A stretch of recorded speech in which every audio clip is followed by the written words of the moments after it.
ਅੱਜ ਆਪਾਂ ਕਨਸਟੀਟਿਊਸ਼ਨ ਦੇ ਉਸ ਪਾर्ट ਨੂੰ ਜੋ हर एक बच्चे ਨੂੰ डिफिकल्ट लगता है याद रखना, ਉਹਨੂੰ ਆਪਾਂ ਇੰਨੇ ਈਜ਼ੀ ਤੇ ਇੰਨੇ ਸਿੰਪਲ ਵੇ ਦੇ ਨਾਲ ਯਾਦ ਕਰਨ ਦੀ ਕੋਸ਼ਿਸ਼ ਕਰਾਂਗੇ ਕਿ ਜਸਟ ਤੁਸੀਂ ਇੱਕ ਹੀ ਲਾਈਨ ਨੂੰ ਯਾਦ ਕਰਨਾ ਹੈ ਤੇ ਉਹਦੇ ਨਾਲ ਤੁਹਾਡਾ ਡਿਫਿਕਲਟ ਪਾर्ट ਜਿਹਨੂੰ ਕਿਹਾ ਜਾਂਦਾ ਹੈ ਸਾਡੇ ਕਨਸਟੀਟਿਊਸ਼ਨ ਦੇ 22 ਪਾर्ट्स। ਜਦੋਂ ਇਨੀਸ਼ੀਅਲੀ ਸਾਡਾ ਕਨਸਟੀਟਿਊਸ਼ਨ ਬਣਿਆ ਸੀ ਤਾਂ ਕਿੰਨੇ ਪਾर्ट ਸੀ? 22।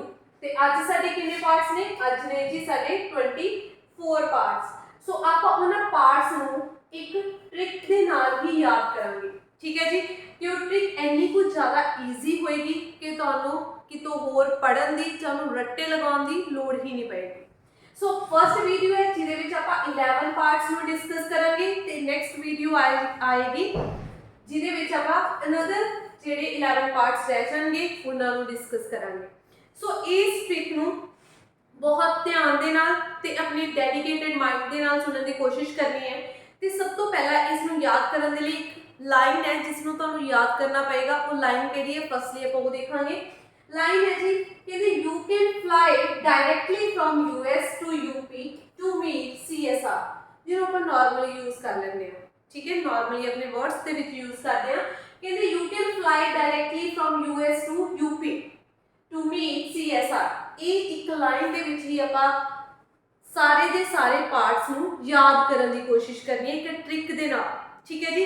पार्ट्स आपां पहला 11 पार्ट ने जिहड़े आपां उन्हां नूं डिस्कस करांगे। फर्स्टली जिहड़े 11 पार्ट्स ने, सो पहला वर्ड है जी साडा you.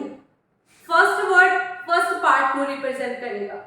You means part 1, you means हो गया साडा यूनियन एंड टेरिटरीज, ठीक है जी। यूनियन एंड टेरिटरीज, सो साडा पार्ट फर्स्ट रिप्रेजेंट करता है यूनियन एंड टेरिटरीज। यू तो याद रखोगे तुसी यूनियन, क्लियर है जी। सो अपना नेक्स्ट होएगा जी सेकंड पार्ट है, second word can. Second part नु रिप्रेजेंट करेगा second word can. Can, C for can and C for citizenship, ठीक है जी। C for can and C for citizenship ਨੂੰ ਤੁਸੀਂ याद रखना है। Third part and third word ਨੂੰ ਚੱਕਣਾ ਹੈ ਤੁਸੀਂ। थर्ड वर्ड है जी साਡਾ fly। fly जो F है, F means fly ਤੇ पार्ट ਕਿਹੜਾ रिप्रेजेंट हो रहा है? Third part. F for fly and F for fundamental rights। F for fly and F for fundamental rights। तो अपन नेक्स्ट वर्ड पे मूव कर दिया। नेक्स्ट वर्ड है साडा फोर्थ वर्ड एंड वो रिप्रेजेंट कर रहा है फोर्थ पार्ट को। फोर्थ वर्ड की है जी साडा डायरेक्टली।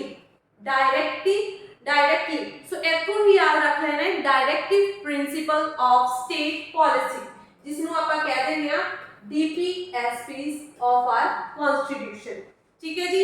सो मैं नेक्स्ट अपने वर्ड पे मूव करांगे। नेक्स्ट वर्ड है जी साडा वर्ड है फिफ्थ, बट रिप्रेजेंट कर रहा है साडे फोर्थ ए पार्ट को। सो देखांगे केड़ा वर्ड है जी साडा from. F for from and F for fundamental duties। F for from and F for fundamental duties। So next word पे मूव कर दिया। नेक्स्ट वर्ड है जी साडा यूएस। जिन्ना छोटा वर्ड उन्ने छोटे वर्ड उदे ਆਪਾਂ अल्फाबेट ਚੱਕਾਂਗੇ। सब तो छोटा वर्ड है उदे अल्फाबेट पहला फर्स्ट अल्फाबेट ਨੂੰ ਆਪਾਂ ਚੂਜ਼ ਕਰਾਂਗੇ।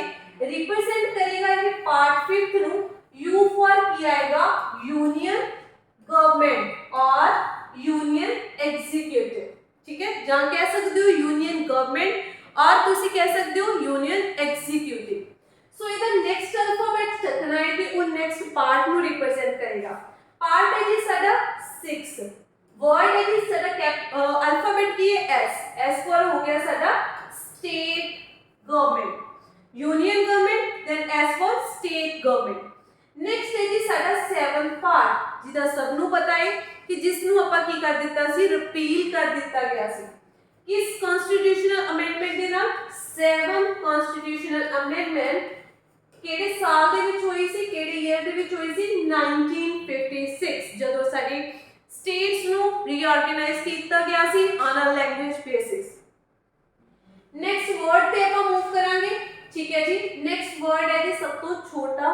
फिर तो साडा छोटा वर्ड आ गया ਤੇ छोटे वर्ड ਤੇ ਆਪਾਂ अल्फाबेट ਨੂੰ ਪਿਕ करना है, ठीक है जी। सो साडा पार्ट है जी साडा 8। साडा अल्फाबेट है U।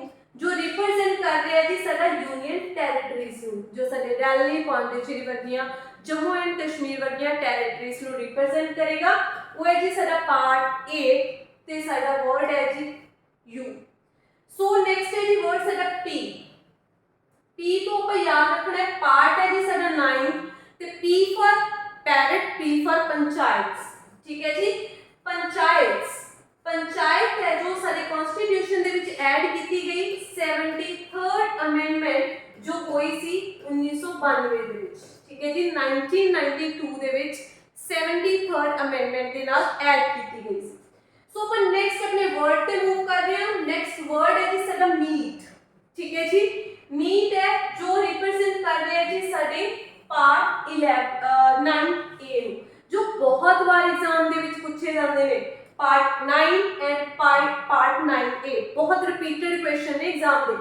So meet for M for meet and M for municipalities. So municipalities ਨੂੰ ਐਡ ਕੀਤਾ ਗਿਆ ਸੀ ਸਾਡੀ ਕਨਸਟੀਟਿਊਸ਼ਨ ਦੇ ਵਿੱਚ 74th ਅਮੈਂਡਮੈਂਟ ਜੋ ਹੋਈ ਸਾਡੀ 1992 ਦੇ ਵਿੱਚ, ਠੀਕ ਹੈ ਜੀ। ਸੋ ਆਪਾਂ ਨੈਕਸਟ मूव ਕਰਦੇ ਹਾਂ। ਨੈਕਸਟ ਹੈ ਜੀ ਸਾਡਾ वर्ड, नेक्स्ट है साडा वर्ड सी, ठीक है, जो रिप्रेजेंट नेक्स्ट अपना वर्ड से CSR जो बचिया है, ठीक है, वो देखेंगे कि किस किस चीज नु रिप्रेजेंट किया जा रहा है। सी फॉर है जी पार्ट है जी साडा 9B, ठीक है जी। 9B साडा रिप्रेजेंट कर रहा है जी साडी कोऑपरेटिव सोसाइटीज नु। कोऑपरेटिव सोसाइटीज नु ਅਸੀਂ ऐड ਕੀਤਾ ਸਾਡੀ ਕਨਸਟੀਟਿਊਸ਼ਨ ਦੇ ਵਿੱਚ 97th अमेंडमेंट सी साडी ਕਿਹੜੇ ਸਾਲ ਦੇ ਵਿੱਚ ਹੋਈ ਸੀ 2011 ਦੇ ਵਿੱਚ। C for cooperative societies। S for ਹੈ ਜੀ ਸਾਡਾ ਜੋ ਪਾਰਟ ਹੈ ਜੀ ਸਾਡਾ 10। S for ਕੀ ਹੋ ਜਾਏਗਾ scheduled areas and tribes। scheduled areas and tribes ਨੂੰ ਰਿਪਰੈਜ਼ੈਂਟ ਕਰੇਗਾ ਸਾਡਾ S, that means ਪਾਰਟ ਹੋ ਗਿਆ ਜੀ ਸਾਡਾ 10। ਹੁਣ ਹੈ ਜੀ ਸਾਡਾ ਪਾਰਟ 11। पार्ट 11 मिड च पहुंच चुके हैं। मिड दे विच फेडरेशन की गल करांगे। R means relation, relationship between साडी यूनियन एंड साडी सेंटर सॉरी अपनी स्टेट्स। यूनियन ते स्टेट दे विच की रिलेशनशिप है वो साडा रिप्रेजेंट करता है पार्ट 11। बहुत ईजी ट्रिक है, एक तो दो बार देखो तो तुहानू अगर लाइन याद रहेगी तो तुहानू ये भी पता लग जाएगा कि ये पार्ट केड़े केड़े ने ते किनू किनू रिप्रेजेंट करते हैं। So thank you so much.